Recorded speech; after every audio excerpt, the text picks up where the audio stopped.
Bienvenue dans ce module d'introduction au studio de MOOC développé par Bouygues Construction dans le cadre de son démonstrateur Campus Connecté. Je suis Antoine Gibourg de la direction prospective et marketing stratégique et je vais vous présenter pourquoi il me semble pertinent de concevoir ce type de studio au sein des établissements d'enseignement supérieur. Je reviendrai sur quelques lieux communs chez les MOOC, puis partagerai avec vous l'idée de concevoir le campus comme une chaîne de télévision et enfin, je vous présenterai notre studio de MOOC proprement dit. Rentrons tout de suite dans le vif du sujet et partageons quelques lieux communs au sujet des MOOC. Les grandes plateformes de MOOC, tout d'abord. EDX, Coursera, vous les connaissez sans aucun doute. Ces plateformes sont nées aux États-Unis il y a quelques années. En Europe, on peut citer FutureLearn en Grande-Bretagne ou encore Fun en France, qui a été développé par le ministère de l'Enseignement supérieur et de la Recherche en 2014. Je vous propose de faire un zoom tout particulier sur Coursera, qui aujourd'hui est la plateforme la plus importante et compte 4 millions d'étudiants en 2014. Seuls 10% d'entre eux sont allés jusqu'au bout des cours et ont obtenu un certificat. Seul 1% d'entre eux est allé jusqu'à un certificat payant qui peut être assorti de crédits universitaires. Ce qui est important derrière ces chiffres à noter, c'est la notion d'audience qui permet de faire fonctionner ou non l'économie de ce genre de plateforme et de ce genre de cours. D'ailleurs, on voit que les établissements se sont lancés dans une course à l'audience que l'on peut voir à différents niveaux, et notamment dans la qualité des contenus qui sont proposés sur les plateformes de MOOC. À titre d'exemple, en 2009, si vous suiviez un cours en MOOC, voilà ce que vous pouviez voir. Hi, I'm Stephen Downs, and I'd like to welcome you to the Change 2011 MOOC, along with George Siemens and Dave Cormier. We're really happy to have you with us. In this short video, I want to talk a little bit about what we think. Alors certes, les contenus innovants qui étaient dans ces premiers MOOC en ont fait le succès, mais aujourd'hui, les étudiants sont plutôt à la recherche de contenus enrichis, tels que celui-ci. De façon très basique, la finance consiste à chercher et à trouver l'argent nécessaire pour réaliser des projets. Pour une entreprise, Derrière cette notion d'audience, on voit d'ailleurs apparaître des pratiques qui nous viennent du monde de l'audiovisuel. À titre d'exemple, les classements qui aujourd'hui font qu'un MOOC, d'une session sur l'autre, gagne en notoriété et permet d'accroître son audience. On voit aussi apparaître des bandes-annonces qui permettent de faire le buzz sur Internet et de recruter un maximum d'étudiants. À titre d'exemple, je vous propose de regarder un extrait d'une bande-annonce qu'a proposé l'ESCA pour un MOOC sur l'innovation qui a débuté en octobre. Imagination.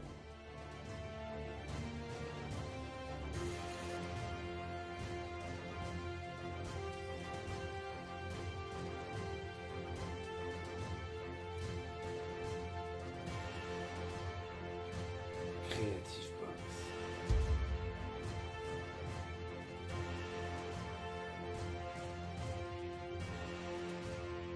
L'ESCA présente Creative Box, le MOOC qui révèle l'innovateur qui est en vous.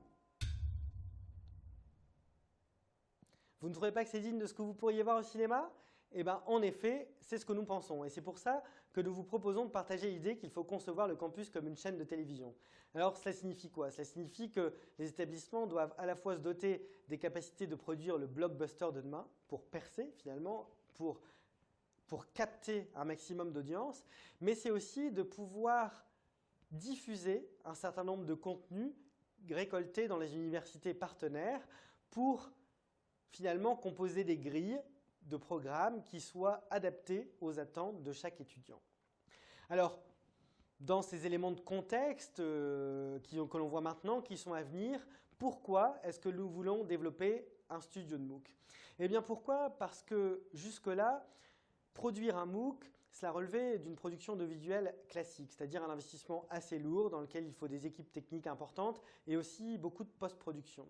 Nous, ce que l'on propose au travers de ce studio de MOOC, c'est une solution dans laquelle un enseignant seul est tout à fait autonome dans la production de contenu de qualité.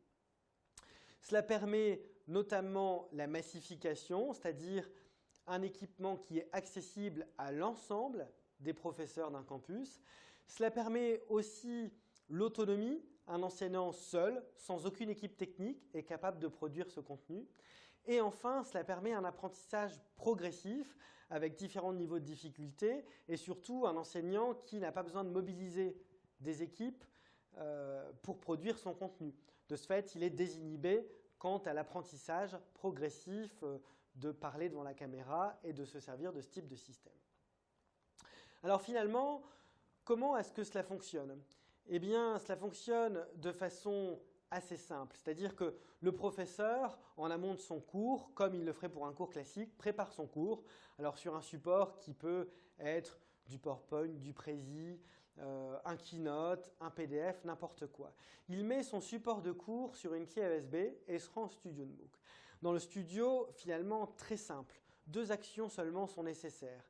Il appuie sur le bouton enregistrer pour commencer l'enregistrement de son cours, puis il fait son cours tel qu'il l'a préparé, et ensuite il arrête l'enregistrement et automatiquement le cours est publié sur la plateforme de contenu afin d'être traité par l'enseignant qui peut ensuite le diffuser à ses élèves. Alors ensuite, finalement, quel type de contenu on en sort de ce MOOC?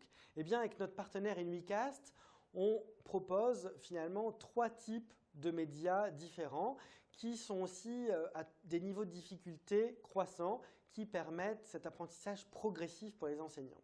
Alors, le premier type de contenu, c'est finalement le standard du e-learning. L'enseignant se filme sur un fond qui est mis à disposition par son université et il défile son diaporama dans le contenu en rich media qui se situe dans l'autre fenêtre. Un niveau de difficulté supplémentaire, c'est le standard de ce que l'on trouve sur les grandes plateformes de MOOC. L'enseignant se filme sur le contenu dynamique qu'il a préparé auparavant. Alors c'est un niveau de difficulté complémentaire puisque il faut savoir, comme à la météo, se placer par rapport à son contenu pour pouvoir le montrer tel qu'il se trouve sur l'écran. Voilà, donc ça c'est effectivement un niveau de difficulté complémentaire. Et enfin, finalement, le contenu le plus enrichi, qui est le contenu dans lequel l'enseignant se filme finalement sur un support dynamique, tel que j'ai pu vous le montrer aujourd'hui. Cela permet de faire défiler, par exemple, le fil rouge du cours, un plan, une infographie qui se complète, etc. Et dans la fenêtre en Rich Media à côté, il peut diffuser le contenu détaillé de son cours. Alors voilà pour cette introduction au studio de MOOC. Il ne me reste plus qu'à vous inviter à venir visiter notre démonstrateur à Challenger et à vous remercier de votre attention.